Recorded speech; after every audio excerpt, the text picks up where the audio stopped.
అండజవాహన విను బ్రహ్మాండంబుల బంతులడ్డయాడెడు నీవా కొండల నెత్తితి వందురు కొండికవనిగాక దొడ్డ కొండ కృష్ణ.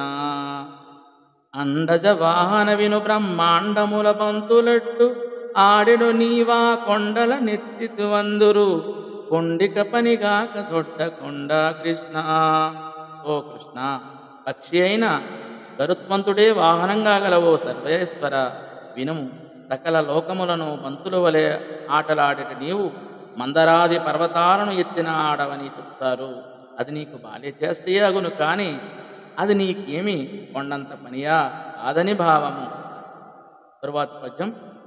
దేవేంద్రుడలుక తోడను వావిరిగా రాళ్లవాన వడి గురియింపన్ గోవర్ధనగిరి ఎత్తితి గోవుల గోపకుల గాచు కొరకై కృష్ణ. దేవేంద్రుడలుక తోడను వావిరిగా రాళ్లవాన పడి గురియింపన్ గోవర్ధనగిరి ఎత్తితి గోవుల గోపకుల గాచు కొరకై కృష్ణ.